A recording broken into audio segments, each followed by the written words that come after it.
Good evening दोस्तों। पंकज पांडे आपका स्वागत करता है और उम्मीद करता है कि आप लोग जहां भी होंगे खुश और खुर्रम होंगे। इस लॉकडाउन की स्थिति में हर किसी के समक्ष कुछ न कुछ चुनौतियां हैं और इससे बाहर निकलने का हर कोई अपने अपने स्तर से प्रयास कर भी रहा है। दोस्तों, आज हम एक नई सेगमेंट के साथ आपके समक्ष उपस्थित हुए हैं और उम्मीद करते हैं कि आपको पसंद भी आएगा। इसका नाम है चौपाल।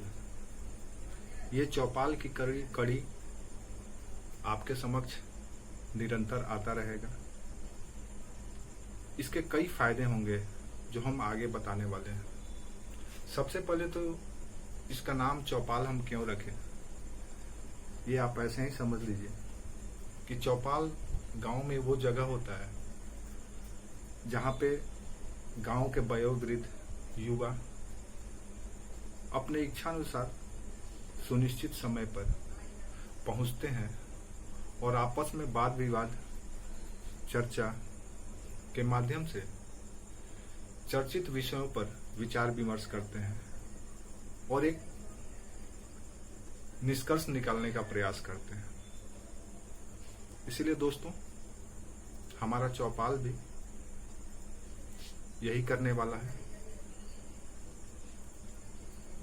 मुख्यतः केंद्रित उन विषयों पर होगा जो वर्तमान में पंचायत स्तर से लेकर पार्लियामेंट स्तर तक चर्चा का विषय बना हो। तो स्वाभाविक है दोस्तों, इसमें विविधताएं बहुत होने वाली है, क्योंकि चौपाल में जिन विषयों पर चर्चा की जाती है उसका कोई सुनिश्चित सीमा नहीं होता है कि आप उन्हीं विषयों पर चर्चा करेंगे या इस पे नहीं करेंगे। तो स्वाभाविक सी बात है कि यहाँ पे हम राजनीति पे भी चर्चा करेंगे, तो अर्थव्यवस्था पे भी करेंगे। स्वाभाविक है कि संस्कृति पे भी करेंगे और जितने भी समकालीन इशू हैं, चाहे विज्ञान और प्रौद्योगिकी से हो या धर्म से हो, समाज से हो, हर एक उस इशू को, उन इशुओं को उठाएंगे जो अभी फिलहाल चर्चा में है। दोस्तों, इस चौपाल का फायदा आपको ये होगा कि इसमें जिन विषयों को उठाया जाएगा वो पिछले 2-3 हफ्तों से राष्ट्रीय स्तर और अंतर्राष्ट्रीय स्तर पे चर्चा के विषय होंगे और उस पे बात करने से, उन चर्चित विषयों का विश्लेषण करने से हमें परीक्षा के हर एक स्तर पर फायदा होने वाला है, चाहे वो प्रीलिम्स की परीक्षा हो, मुख्य परीक्षा हो या साक्षात्कार हो। इसके तथ्य, इसके फैक्ट जहां आपको पीटी में काम आएगा, वहीं इसका विश्लेषण तकनीक आपको मेंस में काम आएगा, जो आपको एक कॉन्सेप्ट दिलाएगा, एक संकल्पना दिलाएगा। किसी भी टॉपिक या किसी भी विषय या किसी भी शीर्षक पे कैसे सोचना है, 2-4 वीडियो के बाद आप सीख जाएंगे। हम ये आशा करते हैं कि किसी भी टॉपिक या किसी भी विषय पे अगर आपके पास ज़्यादा इन्फॉर्मेशन नहीं भी है तो भी कैसे उसको समझना है, कैसे उसको जानना है और कैसे उसको लिखना है, इस चौपाल के माध्यम से आप अवश्य सीख जाएंगे। ये मेरा वादा है। और हम इसमें शामिल करने वाले विषय बहुत ही महत्वपूर्ण होंगे दोस्तों, इसलिए इसकी एक भी कड़ी को आप मिस मत कीजिएगा। इसके सारे विषय क्षेत्र बहुत ही महत्वपूर्ण होंगे और ऐसा नहीं है कि ये सिर्फ सिविल सर्विस एग्जाम में ही काम आएगा। आप किसी भी वनडे एग्जाम में भी आप इसका प्रयोग कर सकते हैं, चाहे एसएससी का हो, रेलवे का हो, बैंक का है, उसमें आपको इसके फैक्ट बहुत काम आएंगे। तो आइए दोस्तों, आज का चर्चित विषय है एक ऐसा विषय जो गांव के व्यक्ति भी सोच रहा है, शहर का नागरिक भी सोच रहा है, एक पढ़ा लिखा तबका भी उस पर बात करना चाह रहा है और जो नहीं पढ़ा है वो भी इस पे बात कर रहा है। और वो विषय ये है कि चीन से जो हमारा व्यापारिक संबंध है, चीन से जो हम आयात करते हैं उसको प्रतिबंध कर दिया जाए। यानी कि आपको पता होगा कि हमारे बाजार में, हमारे घर में, हमारे रसोई घर तक चीन का सामान प्रवेश कर चुका है। और ये वही स्थिति है जब विश्व में औद्योगिकरण नहीं हुआ था तो भारत के सामान, भारत के सूती वस्त्र, भारत के शिल्पकारों द्वारा निर्मित वस्तु यूरोप के घर घर में प्रवेश कर चुका था। वो स्थिति आज भारत के साथ भी है। चीन इतना आपकी अर्थव्यवस्था में घुसपैठ कर चुका है कि हमारी मजबूरी हो गई है कि हम उससे दूर हों तो कैसे हों। तो इसीलिए हमारा आज चर्चा का विषय है चीन से आयात पर प्रतिबंध, चुनौतियां और संभावना। यानी कि आज जो हम लोग बैठे बैठे बात करते हैं कि चीन के सामान का बहिष्कार किया जाए, उसका विरोध किया जाए, क्यों हम खरीदें, तो उसमें क्या चुनौती है, यानी व्हाट इज चैलेंजेस एंड उसकी संभावना क्या है कि उसके जगह पे हम लोग क्या कर सकते हैं, इस पे बात करने वाले हैं। चीन के बारे में जानने से पहले या चीन के साथ वर्तमान जो हमारा संबंध है उसको जानने से पहले थोड़ा सा हम फ्लैशबैक में यानी इसकी ऐतिहासिक पृष्ठभूमि में जाना पसंद करेंगे, जिससे आपको एक समझने का बुनियाद मिल जाए, आपको समझने का एक आधार मिल जाए। दोस्तों, चीन के साथ भारत का प्राचीन काल से ही सांस्कृतिक विनिमय और व्यापारिक भी रहा है। यानी कि चीन के साथ भारत का संबंध सांस्कृतिक विनिमय के साथ साथ व्यापारिक भी रहा है। बौद्ध धर्म के उदय के बाद यानी 583 बीसी के बाद भारत के बाहर बौद्ध धर्म का विस्तार हुआ। इस विस्तार में जहां राज्य का संरक्षण प्राप्त हुआ, वहीं स्वतंत्र रूप से बौद्ध भिक्षु जा करके धर्म प्रसार किया। और इसका प्रत्यक्ष उदाहरण आपके समक्ष है कि आज चीन में बौद्ध धर्म स्थापित है। दूसरा पक्ष अगर इसका देखा जाए तो भारत के साथ इसका प्राचीन काल से ही व्यापारिक संबंध भी था। भारत विशेषकर चीन का रेशम, चीनी मलमल जिसको चाइना मसूक कहा जाता था, और चीनी मिट्टी का सामान आयात करता था। लेकिन गौर करने वाली बात है दोस्तों कि उस समय भारत का BOT यानी बैलेंस ऑफ ट्रेड यानी भारत का व्यापार संतुलन पूरे विश्व में भारत के पक्ष में होता था। क्यों होता था? क्योंकि विश्व बाजार का जो नस था, विश्व व्यापार का जो नस था, नाड़ी था, वो सिल्क रूट था। वो सिल्क रूट चीन से लेकर के यूरोप तक, मध्य एशिया तक जाता था, और मध्य एशिया से फिर वहां से वस्तुओं को यूरोप के बाजारों में बेचा जाता था। प्राचीन काल, विशेषकर 200 BC से 300 AD के काल तक अगर हम देखें तो इस सिल्क रूट पे भारत का कब्जा था, और कहा जाता था कि जिसका सिल्क रूट पे कब्जा है वो पूरे विश्व बाजार पे कब्जा कर सकता है।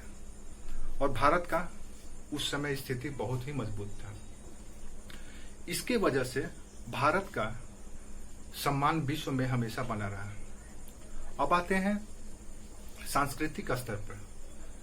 सांस्कृतिक स्तर पर अगर देखें तो बौद्ध धर्म के उदय का भूमि होने के कारण भारत हमेशा से ही विश्व के लिए आकर्षण का केंद्र रहा। दूसरी ओर आर्य संस्कृति या वैदिक संस्कृति का प्रसार भी विश्व के हर एक महाद्वीप में फैला था। इसकी ऐतिहासिकता है, इसके आज भी प्रमाण मिल रहे हैं। आज भी कहीं भी खुदाई होता है तो मिलता है। और सबसे इंटरेस्टिंग बात यह है कि चीन के दक्षिणी प्रांत में अभी हाल ही में पुरातत्व विभाग द्वारा की गई खुदाई से शिव और पार्वती का चित्र भी मिला है।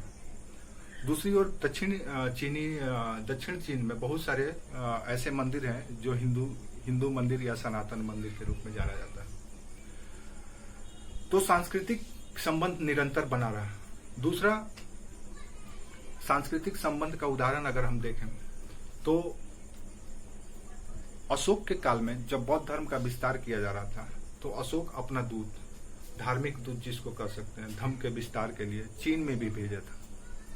बाद के दिनों में जब हम देखते हैं कि विदेशी यात्रियों का भारत में आगमन शुरू होता है तो कई विदेशी यात्री चीन से भी आते हैं, जिसमें सबसे पहला नाम फाहियान का आता है जो चंद्रगुप्त द्वितीय के काल में भारत आता है। और उसके आगमन का और उसके द्वारा किए गए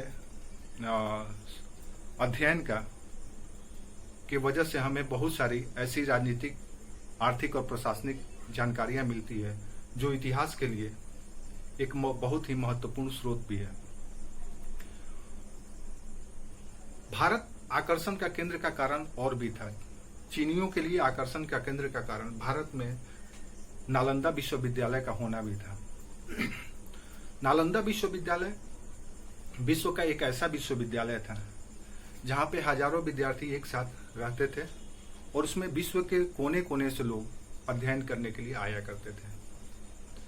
उसी में से एक यात्री चीन का वेनसांग भी भारत आया था।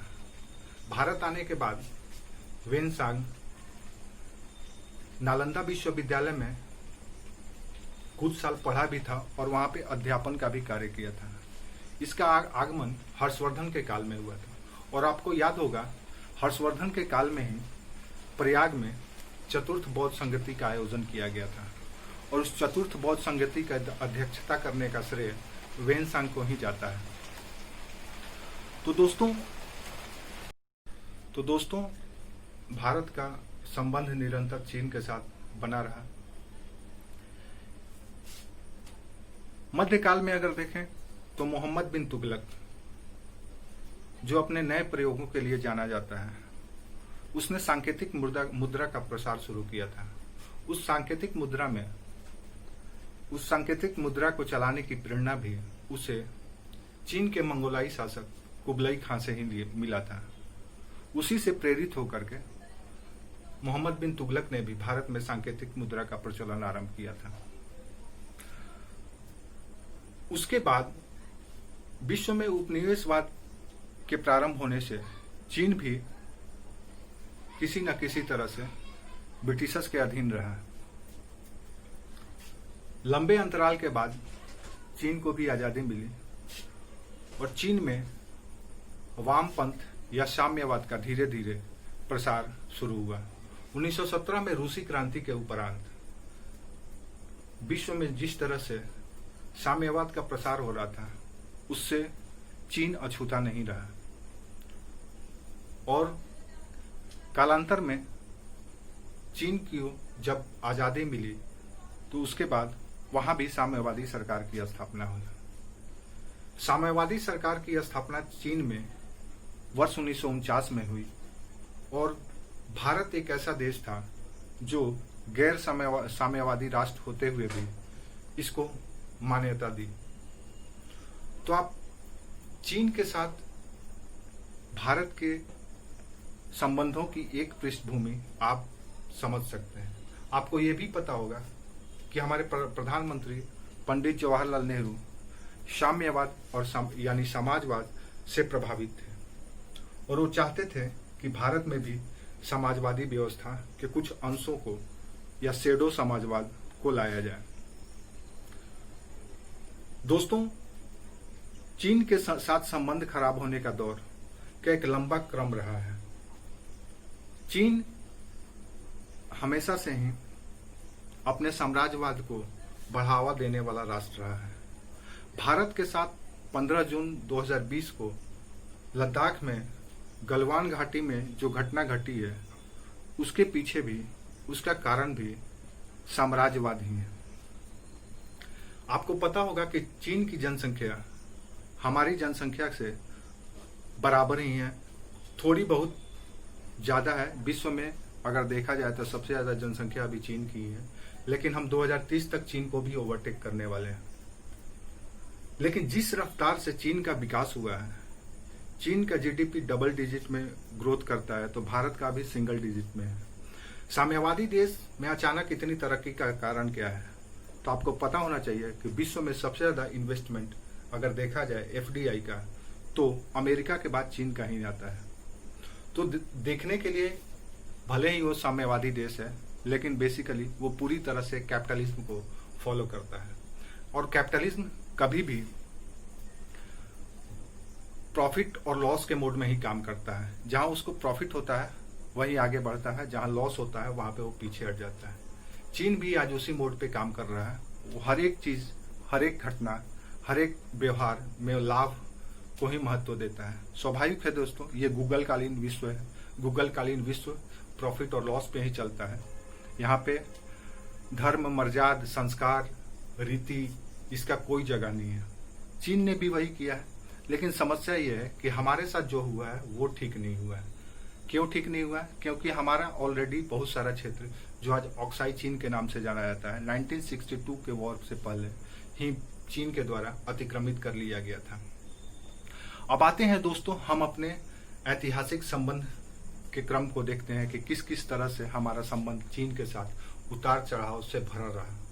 सबसे पहले हम देखते हैं कि वर्ष 1954 में प्रधानमंत्री जवाहरलाल नेहरू और चीन के प्रधानमंत्री झाऊ एनलाई ने मिल करके एक सिद्धांत लाया जिसको कहा गया पंचशील सिद्धांत।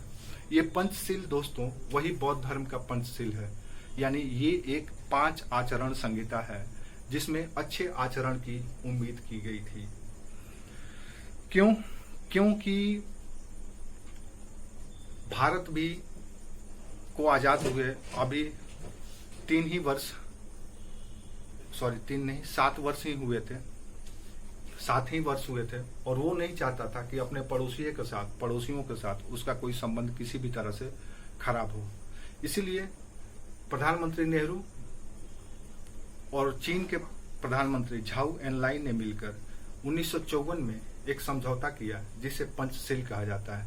ये पंचशील क्या थे दोस्तों? तो ये पंचशील बेसिकली ये था कि एक दूसरे की प्रादेशिक अखंडता का सम्मान किया जाएगा। अर्थात जो भौगोलिक सीमा है, उस भौगोलिक सीमा का जो अखंडता है उसका दोनों ही राष्ट्र चीन और भारत सम्मान करेंगे। यानी कि आप हमारे क्षेत्र का अतिक्रमण नहीं करेंगे, हम आपके क्षेत्र का अतिक्रमण नहीं करेंगे। दूसरा था अनाक्रमण की भावना, यानी कि कोई भी राष्ट्र, ना तो चीन ना तो भारत, एक दूसरे पे आक्रमण करने के बारे में सोचेगा, यानी कि अनाक्रमण की भावना होनी चाहिए। तीसरा सोवरेंटी की बात की गई थी, यानी कि आंतरिक मामला में हस्तक्षेप नहीं किया जाएगा। चौथा शर्त था समानता और पारस्परिक लाभ, यानी कि हिंदी चीनी भाई भाई, समानता, एक दूसरे को समान निगाह से देखेंगे। ऐसा न हो कि आप विकसित हो गए हैं तो हमें पिछड़ा हुआ देखेंगे। और लास्ट था शांतिपूर्ण सह अस्तित्व, यानी कि हम शांतिपूर्ण तरीके से यहाँ पे रहेंगे। ये बेसिकली एक फिलॉसफी था दोस्तों, एक छलावा था चीन का भारत के साथ, जो हमेशा अक्सर करता भी आया था। तो ये 29 अप्रैल 1954 को संपन्न दिल्ली में पंचशील समझौता लंबे समय तक नहीं टिक पाया और 1958 के आते आते भारत के 1,32,090 किलोमीटर क्षेत्र को चीन अपने मानचित्र पर प्रदर्शित करने लगा। यानी कि लगभग 1,32,000 किलोमीटर क्षेत्र पे चीन अपने सरकारी मानचित्र पे ये प्रदर्शित करने लगा कि ये हमारा क्षेत्र है। समस्या अब यहीं से शुरू हुआ दोस्तों। समस्या का दूसरा कारण ये भी था कि 1950 में जब चीन तिब्बत पर आक्रमण कर उसको अपने अधीन करने का कोशिश किया तो वहां पे एक अशांति का माहौल पैदा हो गया। उस परिस्थिति में भी भारत ने चीन का सहयोग नहीं छोड़ा, उसका साथ हमेशा बनाए रखा और आजादी से पूर्व ब्रिटिशर्स के द्वारा तिब्बत पर जो दावे छोड़े गए थे वो भारत द्वारा छोड़ दिया गया। यानी कि भारत जो वहां पे अपना रेजिडेंट रखता तिब्बत में वो छोड़ दिया, जो सांस्कृतिक संबंध बनाता वो छोड़ दिया। इस तरह के बहुत सारे संबंध थे जो ब्रिटिश काल से भारत का तिब्बत के साथ था। ये दावा भी भारत 1950 के बाद छोड़ चुका था। लेकिन चीन की साम्राज्यवादी भूख के कारण ये लंबे समय तक नहीं चला। वर्ष 1959 में तिब्बत विरोध के नेता दलाई लामा तिब्बत को छोड़कर हिमाचल के धर्मशाला में आकर ठहरे। भारत उनको एक धार्मिक प्रतिनिधि या सांस्कृतिक प्रतिनिधि होने के नाते जगह दिया, उनको सुरक्षा दी। चीन का माथा यहीं से और ठनका और उसने करीब 1959 में भारत पर चढ़ाई कर 32,000 किलोमीटर क्षेत्र का अतिक्रमण कर लिया। ये 1962 से मात्र 3 साल पहले की घटना है। 1962 में भारत और चीन के बीच युद्ध हुआ था, आपको पता ही है। और युद्ध का कारण भी दलाई लामा को संरक्षण देना सिर्फ एक दिखावा था। वास्तविकता ये था कि चीन अपने भूमि को प्राप्त करने की भूख को मिटाना चाहता था। 1962 में करीब 32,000 क्षेत्र को चीन के द्वारा अतिक्रमित कर लिया गया। यह क्षेत्र लद्दाख और नेफा यानी कि नॉर्थ ईस्ट फ्रंटियर एसोसिएशन और अरुणाचल प्रदेश तक फैला हुआ था, जिसके वजह से अंतर्राष्ट्रीय दबाव में 1962 में ही कोलंबो सम्मेलन हुआ। श्रीलंका की राजधानी कोलंबो में सम्मेलन हुआ। कोशिश ये किया गया कि भारत का पूर्ववत स्थिति को बनाए रखा जाए, लेकिन चीन उसे मानने पर सहमत नहीं हुआ। यह सम्मेलन भी असफल रहा। इस संबंध को नए रंग देने का कोशिश वर्ष 1988 में राजीव गांधी के द्वारा किया गया। राजीव गांधी चीन गए और दोनों ही पक्षों के बीच पारस्परिक संबंध स्थापित करने का प्रयास किया। उसके बाद वर्ष 2003 में बीजेपी सरकार में प्रधानमंत्री रहे अटल बिहारी वाजपेयी चीन की यात्रा पर गए और उन्होंने व्यापक सहयोग करने की घोषणा पर हस्ताक्षर भी किया। यानी दोस्तों, धीरे धीरे किसी भी तरह से भारत अब ये कोशिश कर रहा था कि उसके संबंध चीन के साथ बना रहे। भारत का मजबूरी भी था, क्योंकि भारत उस समय भारत की इकोनॉमी, भारत की सामरिक स्थिति विकासशील अवस्था या कह सकते हैं कि रेंगती हुई अवस्था में थी। इसलिए हमें जरूरी था कि हम अपने पड़ोसियों के साथ थोड़ा सा सावधान होकर के, छोटा भाई होकर के ही उनके साथ व्यवहार करें। भारत ने इसका भरपूर कोशिश भी की और इस तरह से 2003 तक भारत का चीन के साथ सहयोग बना रहा। वर्ष 2011 में चीन भारत के बीच मैत्री वर्ष के रूप में मनाया गया। ये दरअसल एक पॉलिटिकल स्टंट था दोस्तों। विश्व में भारत की उपेक्षा निरंतर जारी थी। भारत अभी अपने इकोनॉमिक ट्रैक पे बढ़ने की कोशिश कर रहा था, उतना संपन्न नहीं हुआ था। इसके जीडीपी की आकार, इसके ग्रोथ रेट, टेक्निकली डेवलपमेंट के मामले में, हर एक मामले में भारत की स्थिति चीन के तुलना में अभी पिछड़ा हुआ था। भारत अभी अनुकरण करने के ही मोड पे काम कर रहा था, चल रहा था। वर्ष 2015 में प्रधानमंत्री चीन की यात्रा पे गए और इस यात्रा का परिणाम यह मिला कि नाथुला दर्रा को खोलने का इजाजत चीन के द्वारा दे दिया गया। ये वही नाथुला दर्रा है दोस्तों, जिसके माध्यम से तीर्थयात्री अमरनाथ की यात्रा पर जाते हैं। ये नाथुला दर्रा बहुत ही महत्वपूर्ण है और इसके माध्यम से इसके रास्ते ही भारत के तीर्थयात्री अमरनाथ पे जाते हैं। इसको हम अलग से बताएंगे कि नाथुला दर्रा कहाँ पे है, जब हम भूगोल की बात करेंगे, ज्योग्राफी की बात करेंगे। वर्ष 2018 की बात करते हैं, जब भारत चीन औपचारिक सम्मेलन हुआ वुहान में। वही वुहान दोस्तों जहां से कोरोना वायरस का जन्म हुआ। और यहां पे ये संकल्प लिया गया कि वैश्विक और घरेलू नीतियों में आपस में सैद्धांतिक विश्वास बनाया जाएगा। इस तरह की समझौते, इस तरह के वादा भारत अक्सर आगे बढ़ करके पाता रहा है और देता भी रहा है। परिणाम क्या होता है वो आपके समक्ष है, अभी आने वाला है। वर्ष 2019 में भारत चीन का दूसरा औपचारिक शिखर सम्मेलन का आयोजन किया गया और पहले जो भी सहमति हुआ था उसको दृढ़ करने का वादा भी किया गया। 2020 में राजनयिक संबंधों के 70 वर्षों की वर्षगांठ भी मनाई गई दोस्तों। और भारत चीन सांस्कृतिक तथा पीपुल टू पीपुल संपर्क का वर्ष मनाया गया,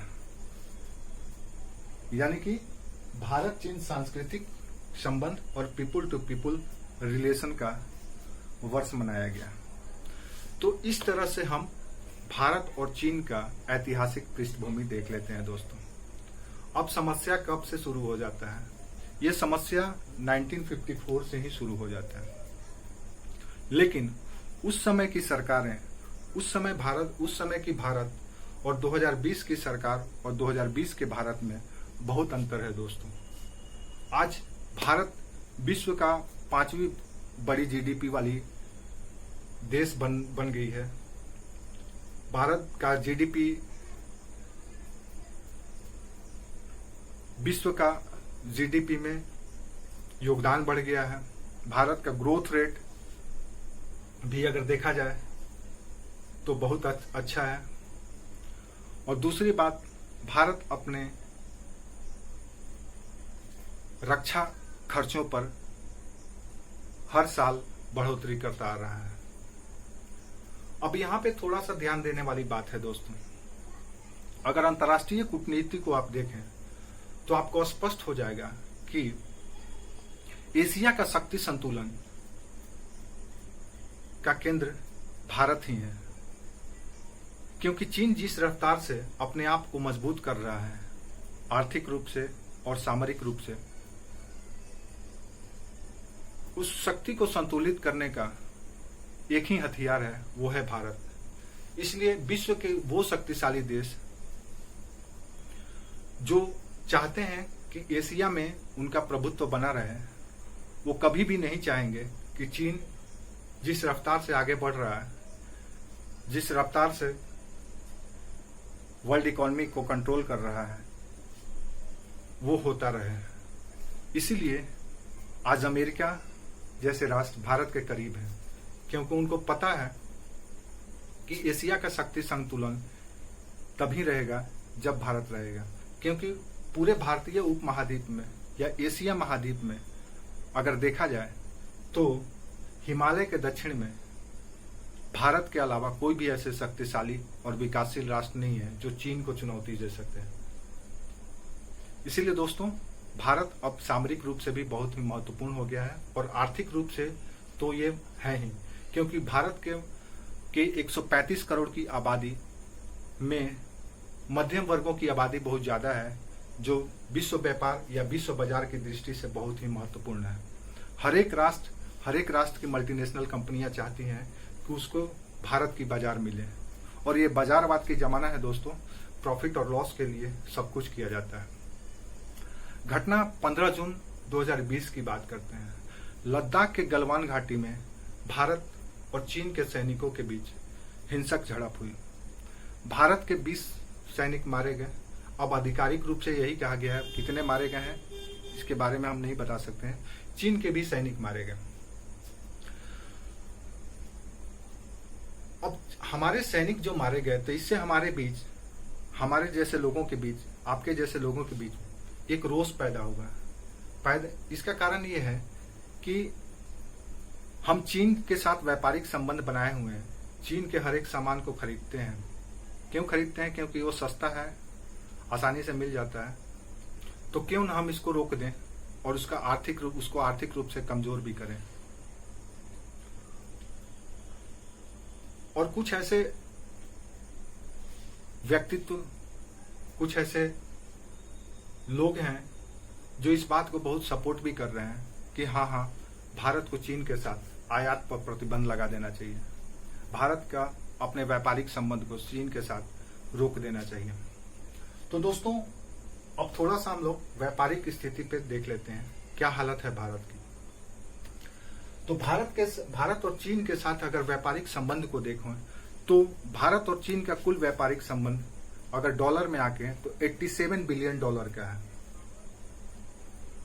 यानी भारत और चीन के बीच जो व्यापार, वस्तुओं को खरीद और बिक्री यानी आयात और निर्यात होता है, वो उसका कुल वैल्यू अगर देखा जाए डॉलर में तो 87 बिलियन डॉलर का है। उस 87 बिलियन डॉलर में 70 बिलियन डॉलर का हम आयात करते हैं। बचा कितना? 17 बिलियन डॉलर, यानी कि 17 बिलियन डॉलर का हम निर्यात करते हैं। तो स्वाभाविक सी बात है, यहां स्पष्ट है दोस्तों कि व्यापार संतुलन चीन के पक्ष में है। अगर हम 70 बिलियन डॉलर का आयात करते हैं और मात्र 17 बिलियन डॉलर का निर्यात करते हैं, तो इससे स्पष्ट है कि हम चीन के वस्तु और सेवाओं पर पूरी तरह से निर्भर हैं। तो क्या यह उचित होगा दोस्तों कि हम अचानक ही चीन के साथ अपने व्यापारिक संबंध को रोक लें, खत्म कर लें? नहीं, ऐसा करना बहुत ही रिस्की हो जाएगा। हाँ, धीरे धीरे किया जा सकता है। तो इसके लिए करना क्या होगा कि हमको आयात प्रतिस्थापन की नीति को अपनाना होगा। यानी कि जो वस्तु हम आयात कर रहे हैं उसको धीरे धीरे यहीं पे बनाना शुरू करें, मेक इन इंडिया की तरह। इस पे हम आगे बात करेंगे। अब क्या क्या आयात होता है, कुछ मुख्य वस्तुओं का नाम आपको बता देते हैं दोस्तों। सबसे पहले होता है, आप हर रोज हम लोग देख भी रहे हैं, आज भी जो हम मोबाइल इस्तेमाल कर रहे हैं, फोन, वो चीनी मेड ही है। कंप्यूटर के जितने भी इक्विपमेंट्स होते हैं वो सब चीन से आयात होता है। बिजली के सामान, प्लास्टिक के खिलौने, दवाई, चिकित्सीय उपकरण, समुद्री उत्पाद, दुग्ध उत्पाद जैसे वस्तुओं को हम आयात करते हैं। और भी बहुत सारे गुड्स हैं, लेकिन मुख्यतः ये ज्यादा है, इनकी हिस्सेदारी ज्यादा है। निर्यात हम क्या क्या करते हैं? तो भारत हमेशा से ही कृषि प्रधान देश रहा है, इसलिए कृषि उत्पाद करता रहा है। प्राचीन काल से भी करता था, आज भी कर रहा है, ऐतिहासिक काल में भी करता है। ऐतिहासिक काल में भी भारत सूती वस्त्र का निर्यात करता था, आज भी कर रहा है चीन को। हस्तशिल्प उत्पाद, हैंडीक्राफ्ट, लौह अयस्क, हमारे यहाँ आयरन बहुत ज्यादा है, यहाँ से भेजा जाता है। स्टील, कॉपर और टेलीकॉम सामग्री का निर्यात किया जाता है। भारत के हीरे जवाहरात का निर्यात करने में, जो भारत से हीरे जवाहरात का निर्यात किया जाता है, उसका 36% हिस्सेदारी चीन को निर्यात किया जाता है। अब इस वैल्यू को, इस डाटा को थोड़ा सा ब्रीफ में मन में बैठा लीजिए। इससे आपको ये अनुमान निकालने में आसानी होगा कि चीन के साथ हमारा व्यापारिक संबंध कितना संवेदनशील है। दूसरा पहलू अगर देखें हम, तो अगर हम आयात को प्रतिबंधित कर देते हैं तो उससे क्या होगा? तो सबसे पहले तो ये होगा कि भारत में वस्तु एवं सेवाओं की उपलब्धता की एक संकट खड़ी हो जाएगी। ये संकट खड़ी इसलिए हो जाएगी क्योंकि विश्व की अधिकतर मैन्युफैक्चरिंग कंपनियां चीन में ही अवस्थित हैं। दूसरा पक्ष अगर देखें तो भारत के बाजार में चीनी फोन 51% यानी कि हम लोग जो हैंड सेल फोन इस्तेमाल करते हैं उसमें 51% हिस्सेदारी चीन का है, यानी चीनी मेड हम लोग फोन इस्तेमाल करते हैं। दूसरा, इलेक्ट्रॉनिक उत्पाद का आयात भारत 60% चीन से ही करता है। तीसरा, भारत विश्व के जितने भी ब्रांडेड कंपनियां हैं वो सब का सब चीन में ही स्थापित है, यानी विश्व का निर्माण हब, मैन्युफैक्चरिंग हब चीन ही है। आज भारत भी कोशिश कर रहा है, मेक इन इंडिया का उद्देश्य यही है कि भारत को विनिर्माण हब बनाया जाए, मैन्युफैक्चरिंग हब बनाया जाए। प्रधानमंत्री नरेंद्र मोदी का सबसे हमारे दृष्टिकोण से देखा जाए तो सबसे महत्वपूर्ण इनिशिएटिव है, सबसे प्रभावी इनिशिएटिव है और सबसे लाभकारी इनिशिएटिव है दोस्तों, मेक इन इंडिया। तो मेक इन इंडिया अगर सफल हो जाता है तो ही हम सोच सकते हैं कि चीन से हम टक्कर ले सकते हैं। हमारे पास संसाधनों की कोई कमी नहीं हो दोस्तों, हमारे पास सस्ते लेबर हैं। सरकार को थोड़ा सा करना यह है कि जो लाल फीताशाही का सिस्टम है उसको थोड़ा और कम किया जाए धीरे धीरे। दूसरी बात, भारत को अपने व्यापार की सुगमता रैंकिंग में सुधार करना होगा। तीसरा, यहाँ के बाजार को थोड़ा और खोलना होगा। कोशिश ये करना होगा कि विनिर्माण में अधिक से अधिक एफडीआई को भारत में मंगाया जाए।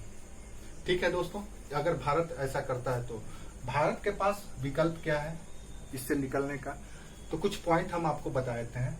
भारत को अपने उत्पादन क्षेत्र के आकार को बढ़ाना होगा।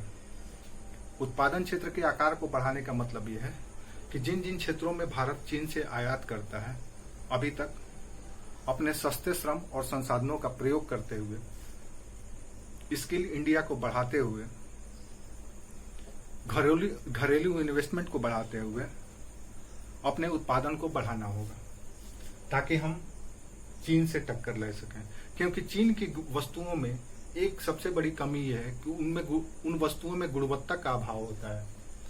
दूसरा, भारत क्या कर सकता है, तो भारत और चीन दोनों ही WTO का सदस्य हैं और WTO के सदस्य होने के नाते भारत चीन को मोस्ट फेवर्ड नेशन का भी दर्जा दिया हुआ है। मोस्ट फेवर्ड नेशन देश उन देशों के साथ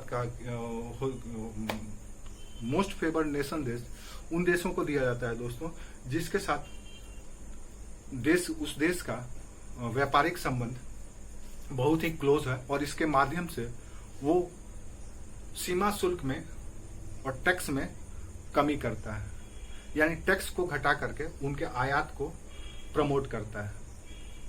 लेकिन अगर भारत मोस्ट फेवर्ड नेशन का दर्जा अगर चीन से छीने तो इससे WTO एग्रीमेंट का उल्लंघन होगा और ये विश्व व्यापार संगठन के विवाद निपटान चैनल में जाना पड़ जाएगा। और ऐसे भी भारत के बहुत सारे मामले हैं जो आज भी WTO में विवाद के मामले हैं, तो यहाँ पे थोड़ा सा भारत कदम उठा सकता है। फिर क्या कर सकता है, अगर देखें हम तो थोड़ा सा यहाँ पे मुद्दा और संवेदनशील है दोस्तों। भारत अपने कुल निर्यात का मात्र 8% चीन से करता है और चीन 21%, यानी कि भारत जो निर्यात करता है, एक्सपोर्ट करता है अपने कुल निर्यात का, चीन को वो 8% ही कर पाता है और चीन भारत को 21% करता है, जिससे भारत को नुकसान होगा। दूसरा, अगर इलेक्ट्रॉनिक उत्पादों पर रोक हो जाए तो उसके लिए हमारे समक्ष सबसे बड़ी चुनौती ये हो जाएगी कि हम इतनी जल्दी इन उत्पादों को लाएंगे कहां से, तो ये समस्या भी हो सकता है। चीन ये भी कर सकता है कि आपकी जो संप्रभुता है, जो क्षेत्रीय संप्रभुता है, उसकी उल्लंघन करे और उत्तर पूर्व के क्षेत्रों में यानी अरुणाचल प्रदेश, असम के क्षेत्रों में अशांति पैदा करे। तो दोस्तों, भारत दो धारी तलवार के मोड में खेल रहा है।